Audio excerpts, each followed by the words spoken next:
தேவலோகத்திற்கு செல்லும் கருடன்.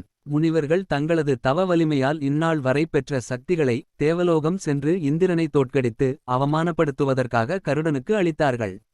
இவ்விடத்தில் நிகழ்ந்து கொண்டிருக்கும் அனைத்து நிகழ்வுகளையும் கருடனின் எண்ணங்கள் யாது என்பதை பற்றியும் தேவ ஒற்றர்கள் மூலமாக தேவேந்திரன் அறிந்து கொண்டார். தேவேந்திரன் இதை அறிந்ததும் இச்செயலை எவ்விதத்திலாவது தடுத்தாக வேண்டும். இல்லையெனில் பாம்புகள் அமிர்தத்தை உண்டு சாகா வரம் பெற்றால் பிற்காலத்தில் பலவிதமான இன்னல்கள் ஏற்படும். அமிர்தம் என்பது தேவர்களுக்கு மட்டும் உரியதாகும் என்பதை உணர்ந்தார். கருடன் அமிர்த குடத்தை எடுக்காமல் இருக்க அதற்கு தேவையான அனைத்து பாதுகாப்புகளையும் இருமடங்காக அதிகப்படுத்தினார். அமிர்த குடத்தை இரவு பகல் என்றும் பாராமல் இமைகள் மூடாமல் கண்விழித்து இருந்து பார்க்கும் வண்ணம் 2 பெரிய ராட்சச நாகங்களை அங்கே சுழன்று கொண்டு இருக்கும் வகையில் ஆணை பிறப்பித்தார் இந்திரன். அந்த 2 நாகங்களும் குடம் இருக்கும் இடத்திலேயே சுழன்று கொண்டு விஷக்காற்றை வெளியிட்ட வண்ணமாக இருந்தன. மேலும் அமிர்தம் நிறைந்திருக்கும் குடம் மற்றும் நாகங்களை சுற்றி ஒரு குடை ராட்டினம் போல மிகவும் வேகமாகவும் பயங்கரமாகவும் சுற்றிக் கொண்டே இருந்தது. அந்த ராட்டினம் முழுவதுமே நன்கு கூர்மையாக்கப்பட்ட கத்திகள் அதனுடன் இணைந்து ராட்டின வேகத்துடன் சுழன்று கொண்டு இருந்தன. எவரேனும் அறியாமல் அதன் அருகில் சென்றால் அவர்களை துண்டு துண்டாக வெட்டிவிடும் அளவிற்கு கூர்மையானதாக இருந்தது. அமிர்தம் நிறைந்திருக்கும் குடம் வைத்திருக்கும் கூண்டின் மத்திய பகுதியில் நாகங்கள் மேலே பார்த்த வண்ணமாகவும் குடத்தை பாதுகாத்த வண்ணமாகவும் இருந்தன. அந்த நாகங்களை கொன்றால் மட்டுமே அந்த துவாரத்தின் வழியே உள்ள செல்ல முடியும். அவற்றை தாண்டி சுற்றிலும் லட்சக்கணக்கான இந்திர கணங்கள் கருடன் வருகிறாரா என ஆகாயத்தை பார்த்த வண்ணமாக இரவும் பகலும் காவலில் இருந்து வந்தன. கருடனும் பாலகியா முனிவர்களின் தவ வலிமையினால் பெற்ற சக்தியாலும் பெற்றோர்களின் ஆசீர்வாதத்தாலும் தமது இலக்கை அடைவதற்கான அனைத்து முயற்சிகளையும் மேற்கொள்ள துவங்கினார். இறுதியாக தேவலோகத்தையும் வந்தடைந்து அமிர்தம் இருக்கும் இடத்தையும் கண்டறிந்தார். அமிர்தம் இருக்கும் இடத்தை வந்து பார்த்ததும் கருடனுக்கு ஒரே வியப்பாக இருந்தது. அதாவது அமிர்த குடத்தை எடுத்து செல்ல முடியாத வண்ணம் பலவிதமான ஏற்பாடுகளையும் பாதுகாப்பு அம்சங்களையும் இந்திரன் செய்திருக்கின்றார் என்பதை அறிந்து கொண்டார்.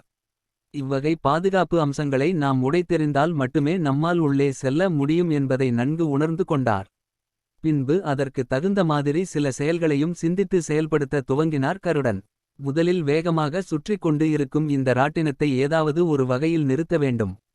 இல்லையெனில் நமது இறக்கையானது இந்த ராட்டினத்தில் சிக்கி துண்டு துண்டாக சீவப்பட்டு விடும் என்பதை உணர்ந்து கொண்டார். ஆகாயத்திலிருந்த வண்ணமாக ராட்டினத்தை சுற்றி இருக்கக்கூடிய பல விஷயங்களையும் ஆராய்ந்து கொண்டிருந்தார் கருடன். அப்பொழுது ராட்டினத்தின் அடியில் ராட்டினத்தின் வேகத்திற்கு தகுந்த மாதிரி வரிசைப்படுத்துவதற்கு என்று பல்சக்கரம் பல இருப்பதையும் அறிந்து கொண்டார். முதலில் பல் சக்கரத்தை ஏதாவது ஒரு வகையில் நிறுத்தினால் ராட்டினம் சுழல்வது குறையும் அல்லது ராட்டினம் நின்றுவிடும் என்பதை அறிந்து கொண்டார் கருடன். ஆகாயத்தில் பறந்து கொண்டே கீழே நிகழ்ந்து கொண்டிருப்பதை பார்த்து கொண்டிருந்த பொழுது ராட்டினத்தின் உள்ளே இருந்த நாகங்கள் இரண்டும் நடு துவாரத்தின் வழியாக தலையை வெளியே நீட்டிய வண்ணமாக விஷத்தையும் தீ ஜூவாலைகளையும் வெளியிட்டு கொண்டே இருந்தன. அதன் தாக்குதலில் இருந்து கருடன் தப்பித்து கொண்டே இருந்தார். இந்நிலையில் கருடனுக்கு நாகங்களுக்கு சமமான பலம் இருந்தமையால் நாகங்களின் ஒவ்வொரு தாக்குதலையும் கருடன் முறியடித்து கொண்டே இருந்தார். ஆயினும் நாகத்தை கொல்லக்கூடிய சக்தி என்பது கருடனிடம் இல்லாமல் இருந்தது. பின்பு நாகங்களின் தாக்குதலில் இருந்து விடுபட அடுத்து என்ன செய்வது என்று யோசித்த வண்ணமாக அவ்விடத்தை விட்டு தேவலோகத்தின் மற்ற பகுதிக்கு சென்று கொண்டிருந்தார். அப்போது தேவலோகத்தின் ஒரு புறத்தில் மணல்கள் நிறைந்து இருப்பதைக் கண்டார். அதை கண்டதும் அவரது மனதில் ஒரு யோசனை எழும்ப துவங்கியது. அந்த மணல் நிறைந்த பகுதியில் கருடன் புரண்டு எழுந்தார். அதாவது அவரது உடல் முழுவதும் தூசியையும் மணலையும் எடுத்து கொண்ட கருடன் யாவரும் அறியாத வண்ணமாக ராட்டினம் சுழன்று கொண்டிருக்கும் இடத்தை அடைந்தார். பின்னர் தன் இறக்கையினால் எவ்வளவு வேகமாக அடிக்க முடியுமோ அவ்வளவு வேகத்தில் அடிக்க அவர் கொண்டு வந்திருந்த மணலும் தூசியும் சேர்ந்து அந்த பகுதியானது கண்களுக்கு தெரியாத அளவிற்கு புழுதி மேகத்தினால் நிரம்பியது. யார் அருகில் உள்ளார்கள் என்பதை கூட பார்க்க முடியாத அளவிற்கு அவ்விடமே புழுதி மண்டலமாக காணப்பட்டது. திடீரென்று எதனால் இந்த சூழ்நிலை ஏற்பட்டது என்று அங்கிருந்த அனைவரும் அறியாத வண்ணமாக புலம்பிக் கொண்டு இருந்தனர். தேவலோகத்தில் இருந்தவர்கள் அனைவரும் குழம்பி நின்ற தருணமே நமக்கு அமிர்தத்தை எடுக்கக்கூடிய நல்ல நேரம் என்பதை உணர்ந்த கருடன் விரைந்து செயல்படத் தொடங்கினார். அவ்விடம் முழுவதும் புழுதி மண்டலமாக இருப்பதை உணர்ந்த நாகங்கள் கண்களில் தூசி அண்டாமல் இருக்க தன் இமைகளை மூடிய தருணத்தில் நாகங்கள் இமைகளை மூட வேண்டும் என்று காத்திருந்த கருடன் அந்த பொழுதினை பயன்படுத்தி விரைந்து வேகமாக சென்று கூண்டினுள் இருந்த 2 நாகங்களையும் தன்னுடைய அலகினாலும் கால் நகங்களினாலும் எடுத்து வெளியே விட்டு அவைகளை கடித்து அவ்விடத்திலேயே கருடன் கொன்றார். நாகங்கள் 2ம் கருடனின் எதிர்பாராத இந்த தாக்குதலால் மடிந்து போயின. நாகங்களை கொன்றதும் அதன் உடல்களை கொண்டு ராட்டினத்தின் வேகத்தை குறைக்க வேண்டும் என்பதை உணர்ந்தார் கருடன். பின்னர் நாகங்களின் உடலை எடுத்து சென்றார். பின்னர் பாலகியா முனிவர்கள் கொடுத்த சக்தியின் வலிமையினால் தன்னுடைய உருவத்தையும் தான் எடுத்து வந்த நாகங்களின் உடலையும் சிறிதாக்கிக் கொண்டார். பின்னர் புழுதி மண்டலம் நிறைந்த இடத்தின் உள்ளே சென்று ராட்டினத்தின் அடிப்பகுதியில் பல் சக்கரங்கள் இருக்கும் இடத்தை அடைந்தார். பின்னர் இறந்த நாகங்களின் உடலை வைத்து பல் சக்கரம் சுழன்று கொண்டிருப்பதை நிறுத்தினார். ஒரு வினாடியும் தாமதிக்காமல் ராட்டினத்தின் மையப்பகுதிக்கு சென்று அமிர்த கலசத்தை வெளியில் எடுத்து அவ்விடத்தை விட்டு பறந்து சென்று கொண்டிருந்தார். புழுதி நிறைந்த இடம் அமைதியானதும் அங்கிருந்த வீரர்களுக்கு ஒரே ஆச்சரியம். ஏனெனில் கருடன் அமிர்தத்தை எடுத்து சென்றுவிட்டார் என்பதை வீரர்கள் உணர்ந்தனர். கருடன் அமிர்தத்தை எடுத்த சென்றுவிட்டார் என்பதை உணர்ந்த வீரர்கள் அனைவரும் கருடனை எதிர்க்க தங்களது ஆயுதத்துடன் கருடனை பின்தொடர்ந்து சென்றனர். ஆயினும் கருடனின் வேகத்தினாலும் அவரின் இறகுகளில் இருந்து வந்த பலமான காற்றினாலும் இந்திரன் அனுப்பிய வீரர்கள் அனைவரும் மடிந்தனர். மேலும் அவர் தனது அலகினாலும் கூரிய நகங்களாலும் பல வீரர்களை அவ்விடத்திலேயே கொன்று குவித்தார். இவரின் வேகத்தையும் விவேகத்தையும் அறிந்த வீரர்கள் இவரை வெல்வது என்பது இயலாது என உணர்ந்து கொண்டு அவ்விடத்தை விட்டு அகன்றனர். பின்பு இந்திரன் இருக்கும் இடத்திற்கு ஓடிச் சென்று நிகழ்ந்த அனைத்து விஷயங்களையும் கூறினார்கள். வீரர்கள் கூறியதை கேட்டதும் சற்றும் தாமதிக்காமல் இந்திரனும் அவ்விடத்திற்கு வர கருடன் அமிர்தம் நிறைந்த குடத்தை எடுத்துக்கொண்டு வானில் பறந்து கொண்டிருந்தார். கருடன் பறந்து கொண்டு இருக்கும் திசையை நோக்கி கருடனின் இறகுகளை வெட்ட நினைத்து தன்னுடைய வஜ்ராயுதத்தை வீசினார். ஆனால் அங்கு நிகழ்ந்தது அவருடைய எண்ணத்திற்கு மாறுபட்டதாக அமைந்தது. ஏனெனில் கருடனை சுற்றி பாலகியா முனிவர்களின் சக்தியானது அரண் போல் பாதுகாத்து இருந்தது. முனிவர்களின் தவ வலிமையினால் வஜ்ராயுதம் அங்கு செயலிழந்தது. அவ்விடத்தில் இந்திரனும் ஒன்றும் செய்ய முடியாத நிலையில் அனைவரின் முன்னிலையிலும் அவமானம் அடைவதற்கான சூழ்நிலையும் ஏற்பட்டது. நாம் மேற்கொள்ளும் எந்தவொரு செயலாக இருந்தாலும் அதில் முழுமையான ஈடுபாட்டுடன் செயல்படும்போது நாம் எதிர்பார்த்த முடிவுகளைக் காட்டிலும் நல்லதொரு முடிவும் ஆதரவும் மகிழ்ச்சியும் ஏற்படும். இங்கு நிகழ்ந்து கொண்டு இருக்கும் அனைத்து நிகழ்வுகளையும் ஆகாயத்தில் இருந்து பார்த்து கொண்டிருந்த மகாவிஷ்ணு கருடன் தாயின் மீது கொண்ட பாசம், சூழ்நிலைக்கு ஏற்ப சமயோசிதமாக செயல்படும் தன்மை, சாமர்த்தியம், வீரம், கடமை உணர்ச்சி மற்றும் இந்திரனையே எதிர்த்து நின்று வெற்றி கொண்ட தன்மை போன்றவற்றை பார்த்து கொண்டிருந்த ஒரு பேரொளியான ஜோதியாகவும் அன்புள்ளம் கொண்ட அன்னையாகவும் அவ்விடத்தில் தோன்றினார். திருமாலின் தோன்றுதலை எதிர்பாராத கருடன் அவரை கண்டதும் மட்டற்ற மகிழ்ச்சி அடைந்தார். அவ்விடத்திலேயே கருடன் திருமாலை வணங்கினார். திருமால் கருடனை நோக்கி, கருடனே, நீ சிரமேற்ற காரியத்தை பல இடர்பாடுகளுக்கும் இடையில் நன்முறையில் செய்து முடித்தாய். ஏற்ற செயலில் முழுமையான ஈடுபாட்டுடனும் கடமை உணர்வோடும் உன் தாயின் மீது கொண்ட அன்பும் அவர்களை அடிமைத்தனத்தில் இருந்து விடுதலை செய்ய வேண்டும் என்ற எண்ணமும் என்னை மகிழ்வித்தது என்று உரைத்தார்.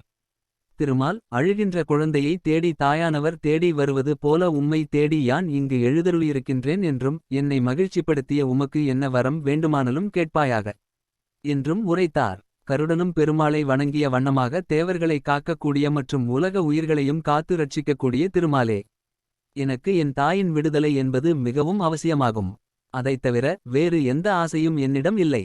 ஆனால் ஒரே ஒரு விண்ணப்பம் மட்டும் இருக்கின்றது என்று கூறினார். அதாவது, என்னை வாகனமாக ஏற்றுக்கொண்டு என் மீது அமர்ந்து பயணிக்க வேண்டுகின்றேன் என்ற தன்னுடைய விண்ணப்பத்தையும் கூறினார் கருடன்.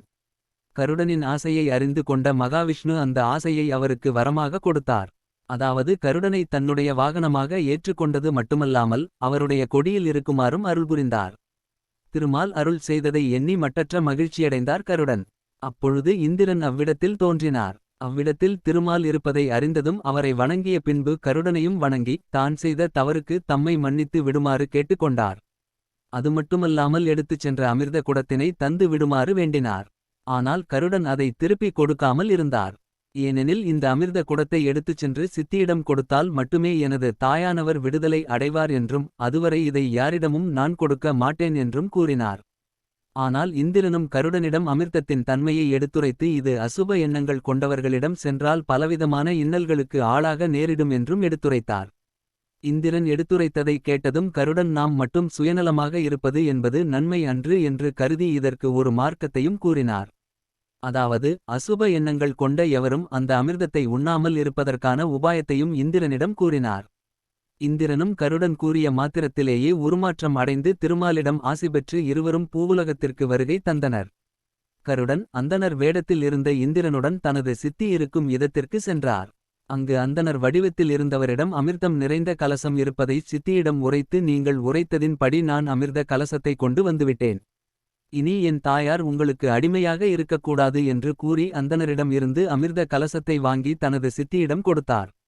அமிர்தம் நிறைந்த கலசம் தன்னுடைய கரங்களில் இருப்பதைக் கண்டதும் கருடனின் சித்தி. இனி உன் தாயார் எனக்கு அடிமையாக இருக்க வேண்டியதில்லை.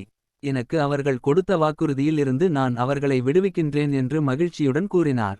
அமிர்தம் நிறைந்த கலசத்தை நினைத்து பார்த்து இந்த அமிர்தத்தை நானும் என்னுடைய புத்திரர்களும் உண்பதன் மூலம் என்றும் இரவா வாழ்க்கையை வாழ முடியும் என்று எண்ணினாள்.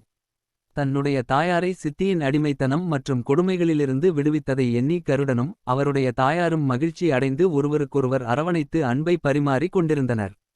பல காலங்களாக அடிமைப்பட்டு இருந்து விடுதலை அடைவது என்றால் எவ்வளவு மகிழ்வான செய்தியாகும். தனது மகன் தன்னுடைய விடுதலைக்கு காரணமாக இருக்கின்றான் என்று எண்ணிய விதத்திலேயே அந்த தாயும் மட்டற்ற மகிழ்ச்சி அடைந்தார்.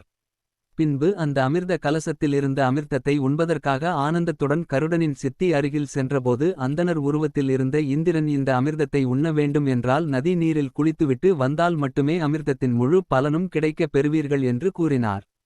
இரவா வாழ்க்கை நமக்கு கிடைப்பதற்கு மிக அருகாமையில் இருக்கின்றது என்று எண்ணி கருடனின் சித்தியும் அவருடைய புதல்வர்களும் எண்ணினர். பின்னர் தாங்கள் அனைவரும் நதிக்கரைக்கு சென்று குளித்துக்கொண்டு வருவதற்குள் நான் இந்த இடத்தினை தூய்மைப்படுத்தி அமிர்த கலசத்தை பூஜை செய்து தயார் நிலையில் வைத்திருப்பதாகவும் அதன் பின்பு நீங்கள் அனைவரும் உண்ணலாம் என்றும் கூறினார் அந்தணர் வடிவத்தில் இருந்த இந்திரன். அவர்கள் அனைவரும் நதிக்கரையை நோக்கி குளிக்க சென்று கொண்டிருக்கும் தருவாயில் அவர்களிடமிருந்து அமிர்த கலசத்தை பெற்றுக்கொண்ட அந்தணர் வடிவத்திலிருந்த இந்திரன் தேவலோகத்திற்கு செல்ல தயாரானார். இதையறிந்த கருடனின் சித்தியும் அவர்களின் புதல்வர்களும் இந்திரன் தேவலோகத்திற்கு செல்வதற்கு பல தடைகளை ஏற்படுத்தினார்கள். அவர்கள் ஏற்படுத்திய அத்தனை தடைகளையும் தகர்த்து எப்பொழுதும் போலவே இந்திரன் தனது தேவலோகத்திற்கு அமிர்த கலசத்துடன் சென்றுவிட்டார். கருடனே, நீ என்னை ஏமாற்றி விட்டாய் என்று மிகுந்த கோபத்துடன் கருடன் மற்றும் அவரது தாயாரிடம் உரைத்துக் கொண்டிருந்தார் கருடனின் சித்தி. அதற்கு கருடனும் உம்முடைய வஞ்சகமான எண்ணத்தினாலேயே உங்களை யான் வென்றேன் என்று கூறினார் கருடன். கருடன் தன் சித்தியிடம் தாங்கள் ஒன்றை நன்றாக புரிந்து கொள்ள வேண்டும். நீங்கள் அமிர்தத்தை உண்பதற்கு எந்த விதத்திலும் தகுதி உடையவர்கள் அல்ல. நீங்கள் என்னிடம் உரைத்தது என்னவென்றால் அமிர்த கலசத்தை என்னிடம் கொண்டு வந்து சேர்த்தால் எம்முடைய தாயை விடுவிப்பதாக கூறினீர்கள். நானும் நீங்கள் உரைத்த விதிப்படியே அமிர்த கலசத்தை எடுத்து வந்து உங்கள் கரங்களிலேயே கொடுத்துவிட்டேன். எனது தாயையும் அடிமைத்தனத்திலிருந்து மீட்டு எடுத்தேன். நீங்கள் கூறும் பொழுது அமிர்த கலசத்தை நீ மீண்டும் எடுத்து செல்லக்கூடாது என்று கூறவே இல்லையே. அமிர்தம் என்பது தேவர்களுக்கு உரியதாகும். ஆகவேதான் அது அவர்களிடமே மீண்டும் சென்றது என்று கூறினார். இந்திரன் கருடன் செய்த உதவியை எண்ணி நீயும் அமிர்தம் உண்டு எங்களுடன் சாகா நிலையுடன் இருப்பாயாக என்று கூறினார். அதற்கு கருடன் எனக்கு அமிர்தம் வேண்டாம். என்னிடம் இருக்கக்கூடிய வீரம் எந்தவொரு பொருளை பருகியதாலும் எனக்கு கிடைத்துவிட்டது என்று உலகத்தில் உள்ளோர் அனைவரும் எந்த நிலையிலும் சொல்லிவிடக்கூடாது என்பதில் நான் கவனமாக இருக்கின்றேன். ஆகவே எனக்கு அமிர்தம் வேண்டாம் என்று கூறினார்.